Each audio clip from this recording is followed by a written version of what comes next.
Gaming platforms used to be perceived as places for fun and connection. But as the industry has expanded, extremists are infiltrating its spaces to spread harmful ideology.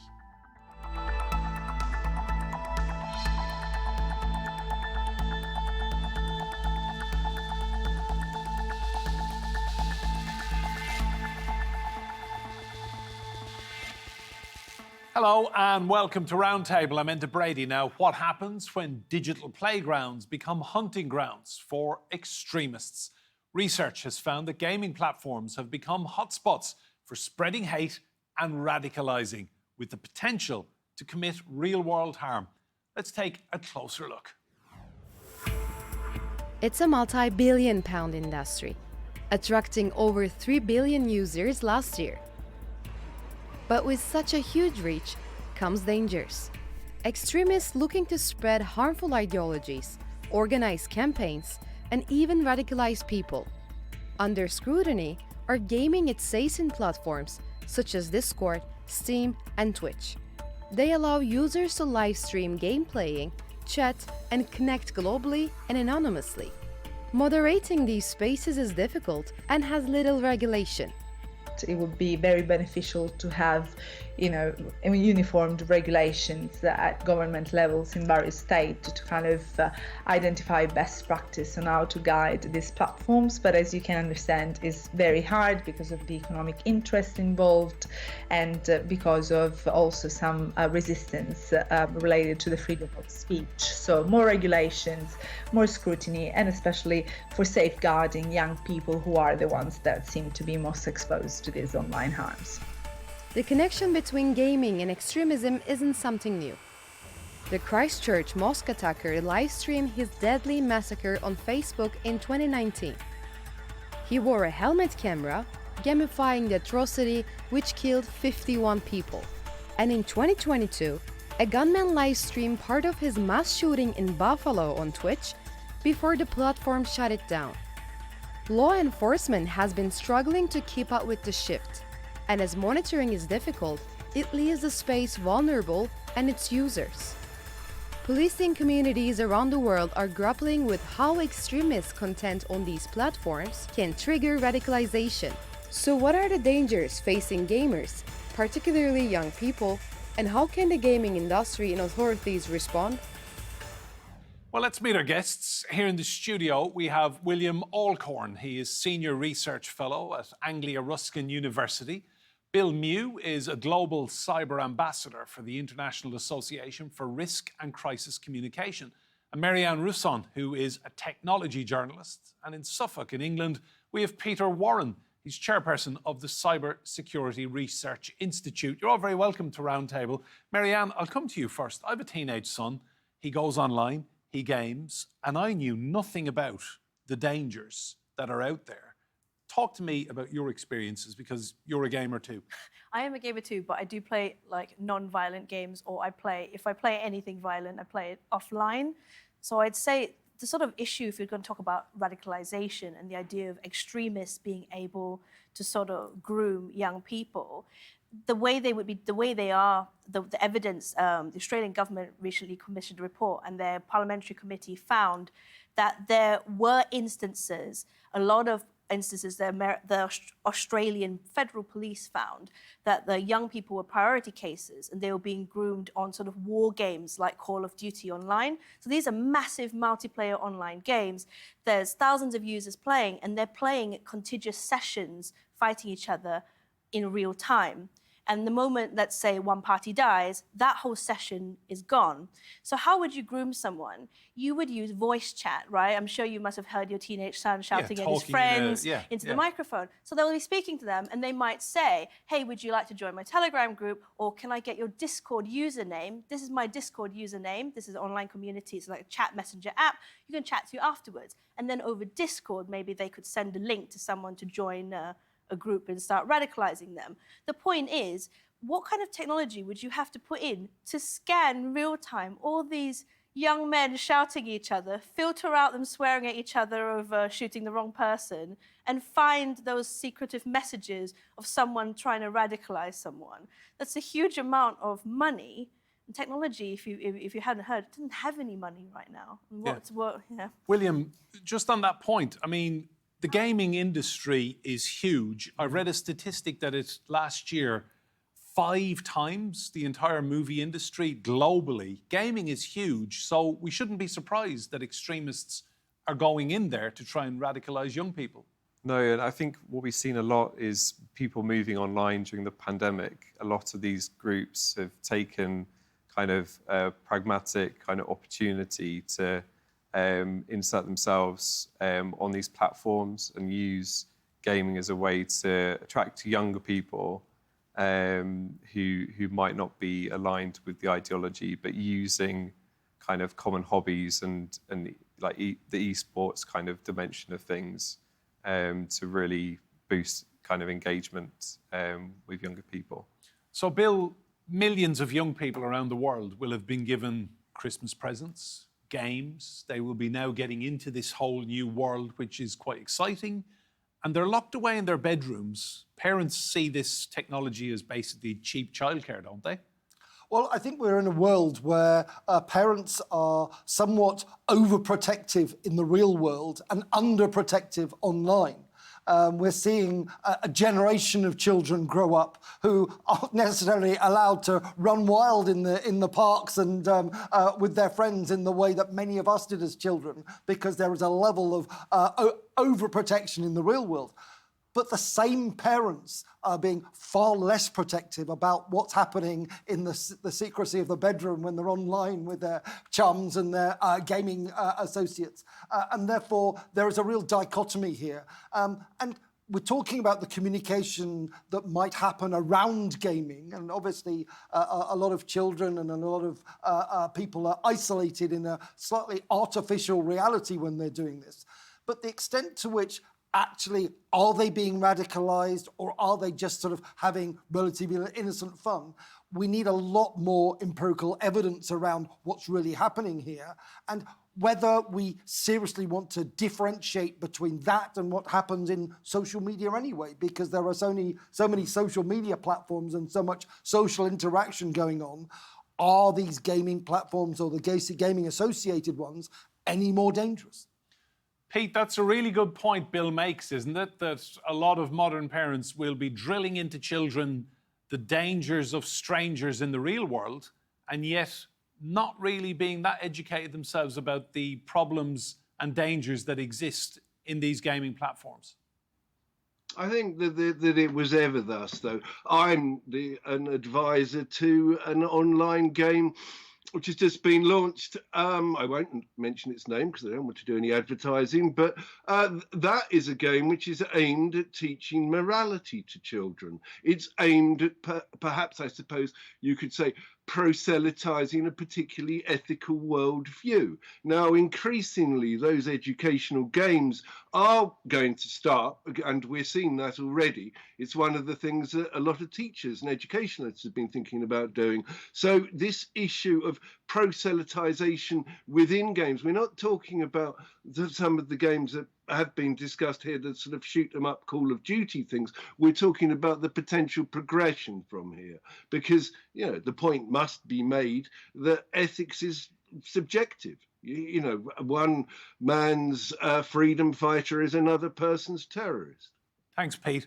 Marianne, this industry, so if it's really worth $196 billion in 2023, these companies have no end of resources that they could be getting across this. They could be using AI, for example, to wheedle out these messages and the targeting. Is that correct?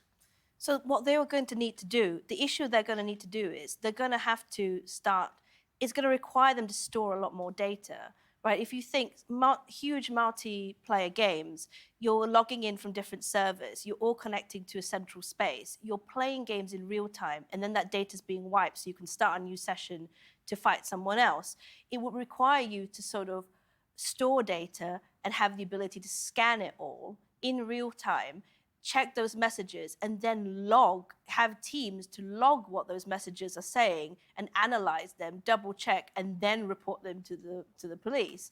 And so far, no one wants to do it. So Steam, which is the massive platform which hosts all the games for PCs, Valve, their owner, they have communities on Steam. They're not willing to do it. So as far back as 2018, there were a bunch of tech and gaming publications that investigated, found groups, actual groups that were talking about extremism, pro-Nazism, and they mentioned it in the media.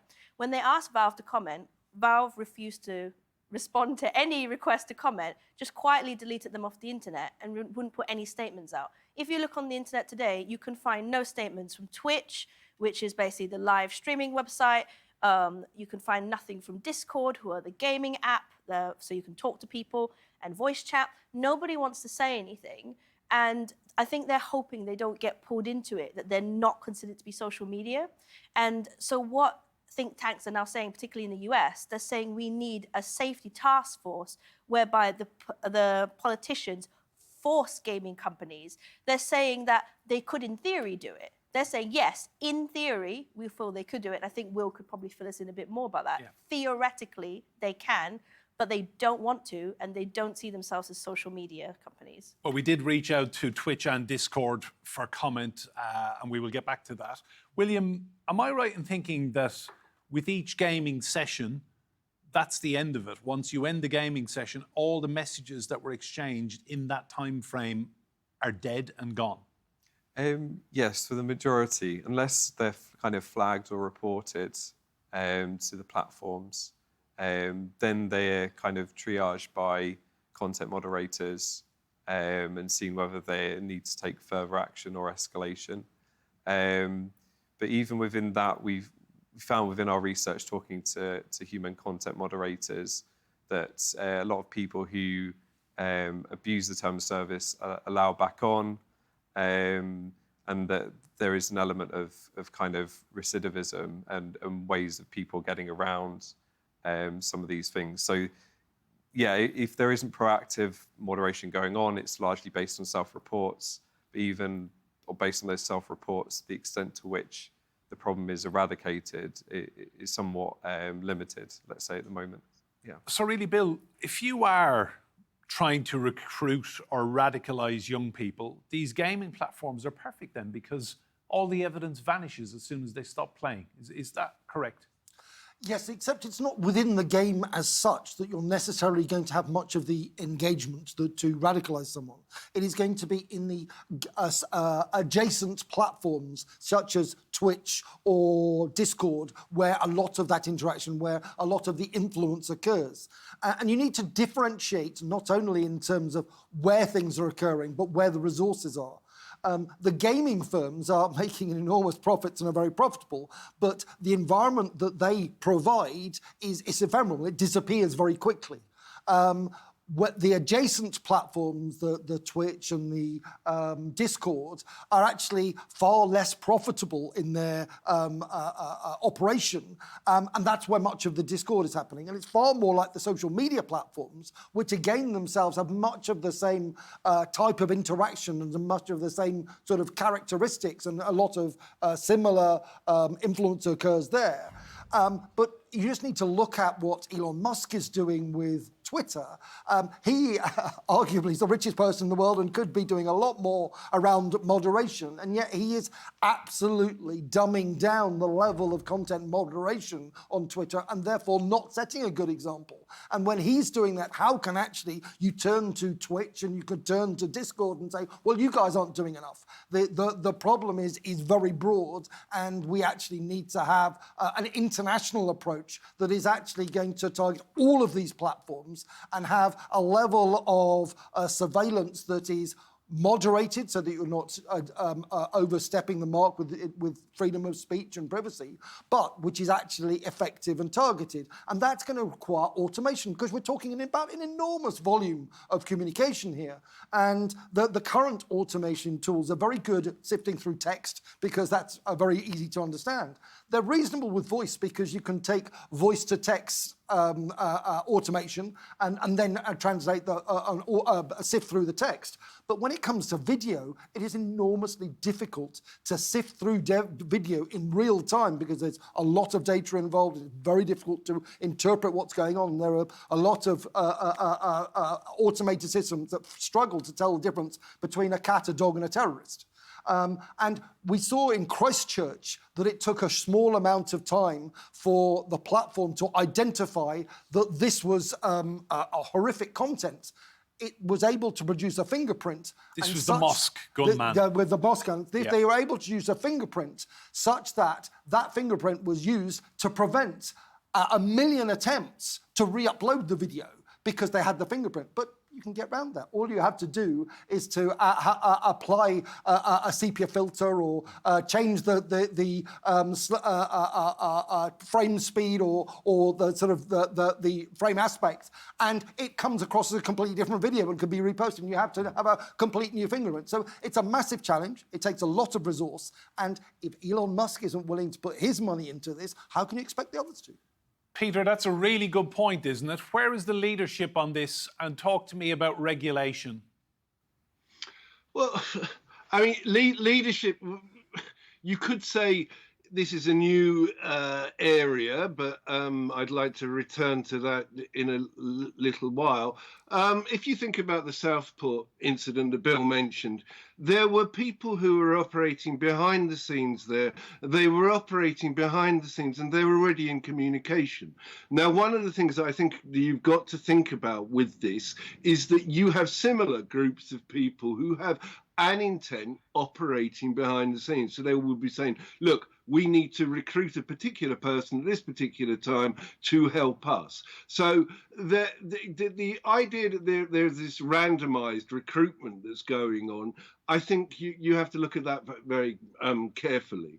The second point about this is going back to, is this a new thing? Well, oddly, it's not, because right from the start of the internet, when there were things called closed user groups, and one of the closed user groups were people who were involved in computer gaming who were swapping information. There were also, within those closed user groups, there were hackers, there were people who were deemed to be terrorists because they were taking advantage of the nascent internet to be able to communicate in these very, very, what were then confidential groups. And as Bill says, it's very, very, very difficult to actually do anything about that. Now, going to my point about intent, there's no legislation in this area. And people have looked at it. It has been discussed. It has been discussed relatively recently. But what the courts will be looking for is this notion of intent. If they can find that people were actively trying to recruit people and wanting them to become involved in some bad act, then that is what they're going to prove. You don't necessarily need regulation. You also could be limiting yourself if you do go for specific for specific regulation, because that might narrow the fields that you can actually go to try to get people prosecuted. Marianne, do you think parents need more education on this? Because I referred to it earlier on, you know, teenage boys in particular, locked away in their bedrooms, gaming for hours. The parents think win-win. They're in their bedroom, they're behaving themselves, it's cheap childcare. But there is a threat there. Do you think more parents need to be aware of what can happen here? I don't think that's really the issue. I think you need to look at the fact that the way that games are set up, and we need to realize this isn't really about video chat in the first place. It's not even about any kind of messages. There's no encryption. There's not even anything about messages being taken in. It is literally about you and me having a game, and it could be as innocuous as we're running around trying to shoot some people. It looks like, I'll set the scene for you. It's like an abandoned factory where two different teams of soldier avatars were running around and we're trying to shoot each other. If I shoot you and I win, let's say the two of us, me and Will, are playing against the two of you and Bill, and basically we shoot you, and that's the end of it. So within that very short amount of time, while there's firing and gunfire, and we're talking to each other in a voice chat, I could be saying, "Hey guys, my Discord username is Dude65. Come find me on Discord." After that, you find me on Discord, you know, and as Bill was saying, right, there's a lot less resources for these chat apps, but that's where you can share links to radicalize. That's when you can send extremist content and try and push people into a sort of right-wing sort of thing. I mean, it all comes back to not just parents, but governments need to be aware of messaging and what kind of thing you can do. The reason why the video game companies and the platforms don't want to be involved is this is like heavy-duty human psychology, you know, like national security side stuff, policing side stuff, and you're expecting them to go and analyze that. How do you know what your children are talking about half the time? Half the time, young men are swearing at each other, saying, hey, I was going to shoot that. Why did you shoot that? So you'd have to, that's the amount of, that's why no one, there's nothing, you know, they're not even bothering to encrypt any of these messaging services. That's how innocuous these conversations are. So basically, it's a Wild West. It's a Wild West of mostly nothing. Even the Australian government report said, while the vast majority of gamers are not doing anything other than doing a bit of gaming and doing a bit of shooting, they're concerned about the few cases where you can easily bring young people into a chat messenger, maybe put them off a platform, put them onto Telegram, introduce them to a group of people who spend a lot of time persuading them of something. So how do you do that? The only people in the world who could actually do something about this is China, whereby we register, everybody who wants to play a video game in China must register with their actual ID. So they know that Enda is a grown-up, they know Marianne is a grown-up, they know that maybe Marianne's niece is a child. And so when that child plays a game, they've got that child's ID and they kick the children off.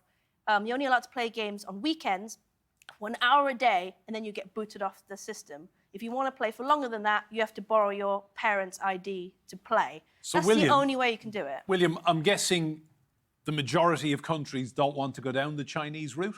No, I mean, we have seen, obviously, restrictions put in place in Australia in terms of banning people under 16. I think that that's kind of maybe not so much of a productive route. It probably means that these younger people are going to be finding other kind of avenues in order to socialise. And there's always kind of an anxiety around, maybe driving people to less regulated means in order to communicate. So I think, better education, especially for parents, but also for younger people, about what to look out for, and who might potentially, forewarning them, but who might potentially be trying to reach out to them, is probably a good kind of preventative, educational kind of moment. If parents are less knowledgeable. And then, William, are you certain this is a problem for younger people? This is the generation that they're aiming this at? To a certain extent, I think that they're kind of the main kind of target audience. But I think if you look at the profile of sort of kind of right-wing lone actors, they tend to be a lot older. So when we're talking about risk and risk of an attack, actually it tends to be men over 30 who have the means and intent and capability. So I think in terms of kind of triaging real world kind of risk, that it seems to be those kind of older age brackets that we should be looking out for. Bill, tell me, do you get the sense there's not much appetite from the gaming companies and the platforms to tackle this? I think there's very little appetite at all. And I hate to sound a note of caution here, but we are only talking about a small number of bad apples among what is an enormous audience of people who are out gaming, an enormous number of people communicating. This is very similar to the arguments that we've seen around mass surveillance, where we have seen state actors arguing that they should have powers of mass surveillance that would intrude on our privacy, and they always hold up the card of extremism and terrorism to seek to justify their activities. And therefore, I would caution the extent to which we open the door here to an enormous amount of mass surveillance, and we throw away our privacy and the rights and freedoms that we have, simply because there is some concern that there's a small handful of bad apples that are being either radicalised or recruited through the gaming platforms. I think the vast majority of activity on gaming platforms is entirely innocuous. They may well be talking about shooting each other, but it is actually part of a game, and it isn't reality. Peter, final point to you. There's not much of an incentive for these gaming platforms to change anything, is there? No, I don't think there is. And I actually endorse what Bill's been saying, because they're sitting there thinking we're involved in games. We shouldn't be involved in this sort of surveillance. I think one of the issues about this is it goes to your point, Enda, about people letting the technology do the babysitting. So my final point is, if you actually want to do something about this, you can't just rely on the gaming companies to do the policing. You have to take a certain amount of parental responsibility yourself. Fascinating discussion. Mary-Anne, thank you, and to William, Bill and Peter as well. Well, Roundtable has reached out several times to the gaming adjacent platforms, Discord, Twitch and Steam, to give them the opportunity to comment on their moderation practices, but have so far received no statement. Remember, you can see more discussion and debate on our YouTube channel. Search for Roundtable TRT World. But for now, from me, Enda Brady, and all of the team here, goodbye and thank you for watching.